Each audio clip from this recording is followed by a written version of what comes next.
Want to hear a story? Mad Father. Boom! A young girl feigns ignorance to her father's dark experiments in the mansion's basement until one night she hears him howl in pain below. Tormented spirits and creatures roam the mansion and bar our way. We evade dangers and resolve puzzles, slowly unveiling the truth of this vile mansion. By the time we reach him, will we still want to save Father?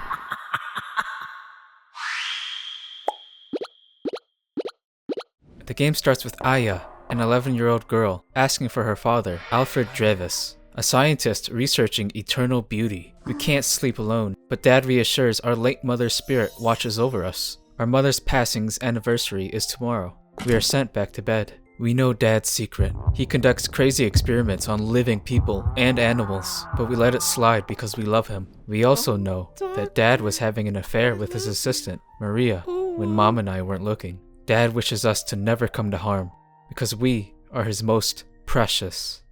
Dad is overprotective, and instead of letting us explore the outside world from a young age, he shut us in with pets and dolls. Dolls that are so beautiful and realistic, they almost look alive. The clock strikes midnight, and the air becomes cold. Dad.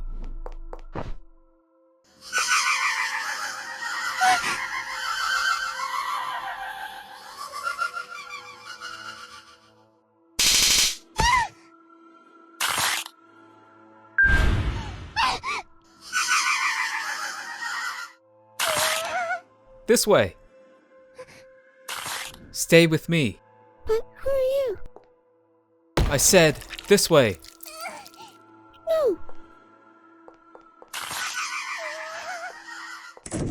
Many interesting books in this room here. Do you like books, my dear? Who are you? Don't be scared. I'm just a salesman in your bedroom at midnight. Boy!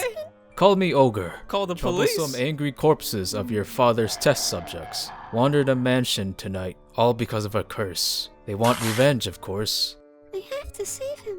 Why is that, little lady? He's mercilessly killed countless people for his own gain. This is retribution. You know his true nature, yet you wish to save him? Our love for our father propels us to confront danger and save him. The path to the lab is blocked by a mountain of lifelike dolls. While searching for a way to get through, many inanimate objects and ghouls spring back to life and stalk us. We find a dead cat stuffed inside of our bedroom drawer. In the archives, we read Father's diary. This is a nightmare. How could this have happened? Blank. Killed a bird. Just like humans are beautiful, but beauty fades. I have overturned this law of the world. I have found eternal beauty, a body that will never fade even in death, a body as fresh as it was in life. We find a hint of a safe code and read a book on how to craft a torch. We decipher the code and find our mother's lamp and perfume. Using the lamp, we can descend into the kitchen cellar, where we recruit Snowball to retrieve a wire through a crack in the wall. We fight off a doll for a dagger to cut a dress for cloth and combine it with firewood and oil to light it at the fireplace. The mansion's unrest grows stronger. Dein Vater Mörder. Your father is a murderer. We burned a wall of dolls. They release screams of anguish, as if they were truly alive. We find a jar of eyeballs and head into the lab, where we find Maria, wounded. Dad is missing further in. It seems our late mother is involved. Ogre appears seemingly out of thin air and opens the path ahead. Our mother's ghost drags Father away, and we see a stab wound through her heart. Father claims she died from an illness. So what's going on? In the afterlife, Mom's fury and malice towards Father brought upon this curse on the mansion. We return a body to its head, obtain a mini chainsaw, and return a little girl's eyeballs. We witness a flashback of a woman's final moments, trapped by our father, seeking to steal her hands. It seems Father took a liking to specific parts of different people. We must find a door lever. Exploring further, we find a grotesque anatomy book and clones of our beloved pet rabbit, along with numerous dolls scattered among the lab, miniature and life-sized. Father has a great obsession with these dolls. We take his forceps and pitch the key out of a nasty-ass toilet, wash it, and unlock a cell, proceeding to a cavern with murderous dragoon dolls. Sensitive to sound, we navigate to the end and bamboozle one of them to find a lever to the door. Through the chapel and into the kitchen, we get choked out and see a flashback of our moments with our mom. She spoke of a red-eyed stranger in a story that could give the power to curse others for revenge. Mom tells us whatever happens,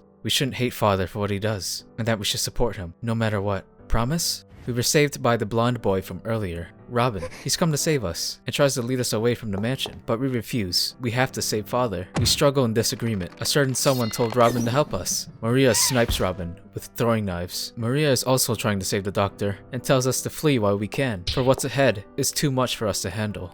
We follow her. After sauteing a sausage and feeding a hungry child, he gives us his napkin. We solve a gimmick mirror room by matching the props together, and it unlocks father's secret archives. Father was born an innocent baby in a humble setting until he started to kill animals for fun. This feeling of murdering innocent creatures delighted him. He always found critters to kill, from cats to birds. Grandma got mad when she found her corpses in the house, so he hid the bodies in the dresser, very similar to how we found a cat in our dresser. Grandma found out father was the one killing all the animals, and she scolded him. Father silenced her with a knife and wiped her bloody corpse with a napkin. Her face was very pretty when she was dead. Father then got scared and ran far away from home. He couldn't forget just how beautiful his dead mom looked to him, so he killed another and another, more and more. He found new purpose and enjoyment in the expressions of the slain. We descend further into the basement. Aya, exhausted from navigating and enduring such a frightful environment, collapses. An ogre, the red-eyed stranger, pulls us to rest. We dance in the flowers, and our mother gives us a good luck charm. She kisses us on the forehead. We smile. May we always be happy from here on. We awaken and discover a ghastly child who steals our mother's perfume. Through a chamber filled with carnivorous rats, we snatch a key before we become consumed. We see that the rats dislike the scent, and we use it to cross the infested room. We encounter a room in many environments, taking note of the life-sized mannequins, looking more realistic and alive than ever, except that one. She dead. We juke out a savage doll wielding an axe, but we may not pass because of this barrier doll. We need to light her up to undo her spell. We followed that little girl again and sneaked through many hallways. The reward for this little girl aiding us was a gruesome slashing death by scalpel from the lifelike dolls. Her name was Jean. She was lured off the streets and just wanted to be a big sister to us, at least. That's what father promised her. An undead dog ate the key to the incinerator. After filling a puzzle, we carry a mandragora to pluck it and knock the dog unconscious. We scalpel its stomach for the key and cast a magical doll into the inferno. We reach a portal to the Otherworld, where we face the reality of everything. Ogre offers us magic water. He promises its properties has the power to seal the curse of our mother. Aya, so you've came. Mom? You shouldn't have come. Mom? Why? You've seen it, Aya. The atrocities he's committed. I don't want any more victims. Don't you feel the same? You understand, Father.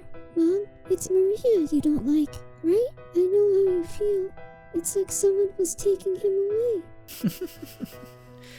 Yes, you're right, Aya. I couldn't stand to see those two together. If you love Father, why make him suffer? I just don't want to give him to anyone else. So I'm taking him with me. Rest easy, Aya. I'll be supporting him eternally in the afterlife. I want to be with Father and you. Take me with you too. Impossible! No one interferes. Now, honey, let's go. Dad! Why won't you listen to your mother? No one will have him. He's mine alone. I'm sorry, Mom.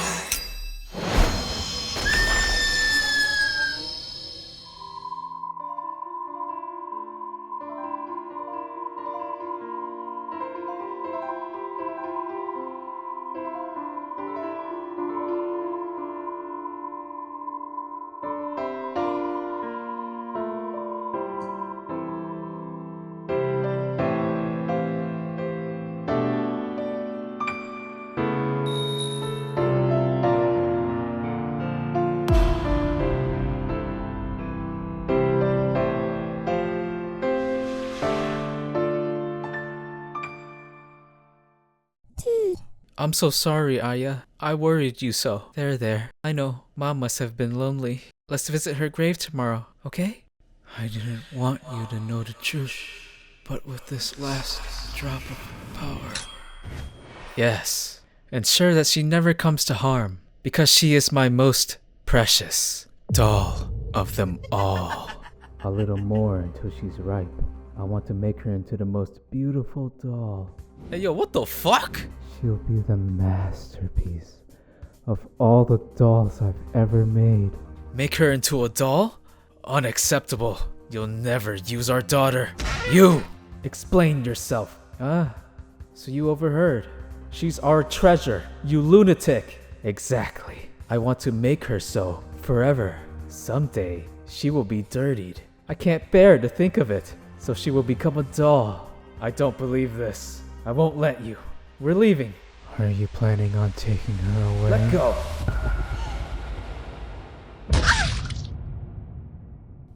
This had to be done. For Aya's future. Never speak of this. Run away. Run away from him.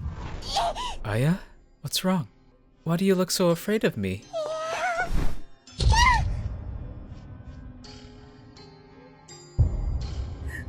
Oh.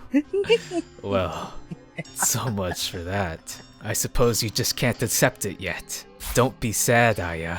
As a doll, your beauty can last forever. Look at all these preserved children. Beautiful, yeah? This is the fruit of my work. Their heads, eyes, torsos, hands, legs, gathered from a variety of people.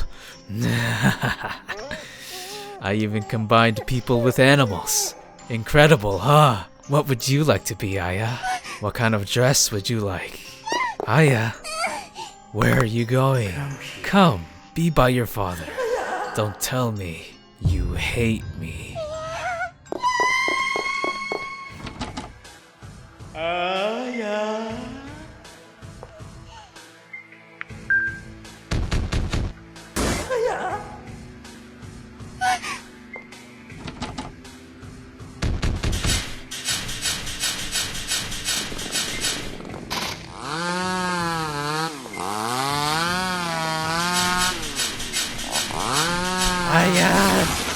No running away!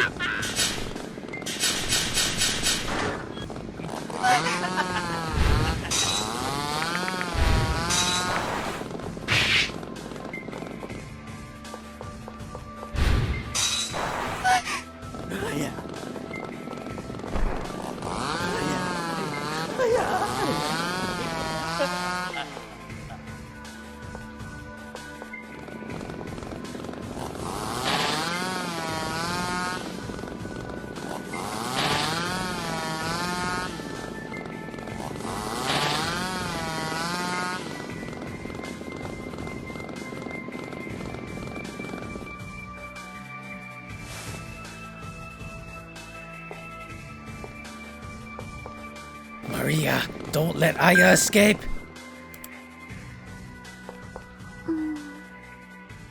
We imitate a dead body on the table. Maria notices our ribbon, but chooses not to say anything. She says she lost track of us, and Father cuts her down. We patch her up, and together we try to escape. Maria is too wounded to continue, but promises she will stop the doctor.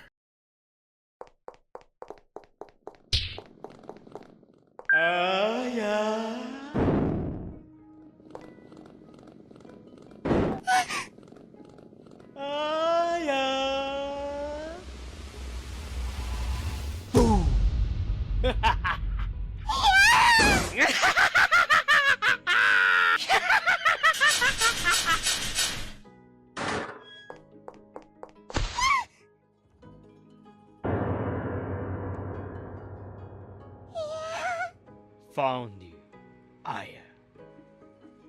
No more tag, Aya. I have to keep you still, no? I didn't want to hurt you, Aya. What a shame. Don't worry. Father and Aya will always be together now. Rest in pieces. I love you.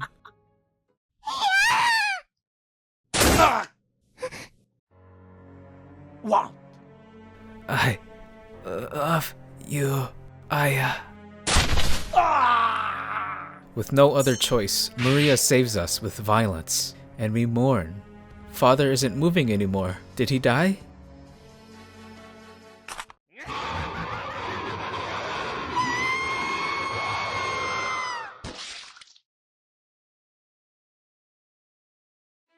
Robin cleaves father with a pickaxe. Robin, a young boy taken off the streets to serve the family, eventually becoming one of father's experiments. Mother saved and asked Robin to protect us, and he fulfilled her wish in the very end. The curse will lift soon, and Robin plans to set fire to the mansion so that no more atrocities can reoccur, continuing father's work. It is what mother wanted, so Aya agrees. The house will disappear, but our memories won't. Robin makes a request.